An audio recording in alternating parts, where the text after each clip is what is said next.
ایک دن سلطان محمود غزنوی دربار میں آیا۔ تمام امراء وزراء شاہ کے حضور میں کھڑے ہو گئے۔ سلطان نے اپنی جیب سے ایک چمکتا ہوا ہیرا نکالا اور اس کو وزیر اعظم کی ہتھیلی پر رکھ کر پوچھا کہ بھلا اس ہیرے کی کیا قیمت ہوگی؟ وزیر اعظم نے عرض کی کہ اس کی قیمت تو سونے سے بھرے ہوئے 100 تھیلوں کے برابر ہوگی۔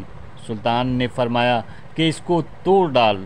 وزیر اعظم نے 10 بستہ عرض کی، حضور میں اس کو کیسے توڑ سکتا ہوں؟ میں تو آپ کے خزانے اور مال کا خیرخواہ ہوں، ایسے بیش بہا ہیرے کو توڑ کر خود شاہی خزانے کو کیسے نقصان پہنچاؤں؟ سلطان نے اس کو شاباش دی اور خلعت سے سرفراز فرما کر وہ ہیرا اس سے واپس لے لیا۔ سلطان تھوڑی دیر بعد درباریوں سے ادھر ادھر کی باتوں میں مصروف رہا، پھر اس نے وہ ہیرا ایک پیشکار کی ہتھیلی پر رکھا اور پوچھا کہ اگر کوئی اس کے خریدنے کا خواہش مند ہو تو اس کی کیا قیمت لگائے گا؟ پیشکار نے عرض کی کہ یہ ہیرا خریدنے کے لیے آدھی سلطنت بھی دے ڈالی جائے تو کم ہے۔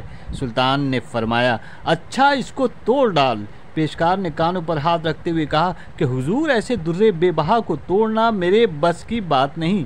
قیمت سے قطع نظر حضور ذرا اس کی چمک دمک تو ملاحظہ فرمائیں کہ دن کی روشنی بھی ماند ہو رہی ہے، میں اس کو توڑ کر شاہی خزانے کی بدخواہی کیوں کروں؟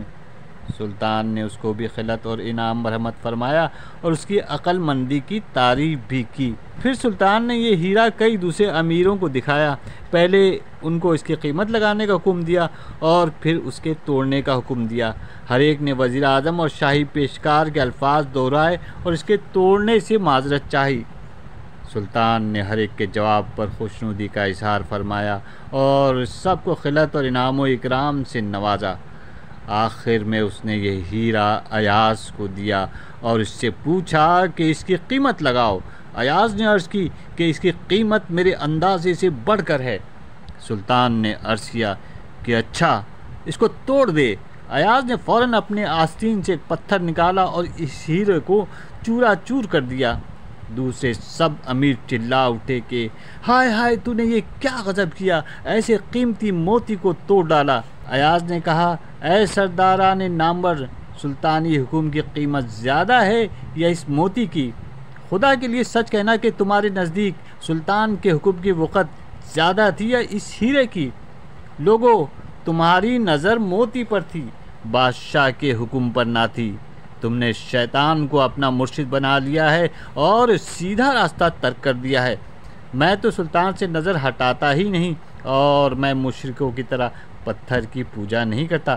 بھلا اس سے بڑھ کر کیا بدبختی ہو سکتی ہے کہ ایک پتھر کو شاہی حکم پر ترجیح دی جائے؟ ایاز کی باتیں سن کر ان امیروں پر گھڑوں پانی پڑ گیا اور وہ سر جھکا کر اپنی بھول کا عذر کرنے لگے۔ سلطان نے اب اپنے تیور بدلے اور جلاد کو حکم دیا ان کمینوں کے سر اڑا دیے جائیں، یہ ہرگز میرے دربار کے قابل نہیں ہیں کیونکہ انہوں نے ایک پتھر کے مقابلے میں میرے حکم کو توڑا۔ اس وقت نیک دل ایاز اپنی جگہ سے اٹھا اور سلطان کے تخت کو بوسہ دے کر عرض کی کہ اے شاہ زیجا، ان لوگوں سے غفلت میں بھول ہو گئی، تیرے لطف و کرم کو دیکھ کر ان لوگوں کو گستاخی کی جرأت ہوئی، ان کو اب اپنی خطا کا احساس ہو گیا ہے اور وہ اپنے کیے پر سخت پشیمان ہے۔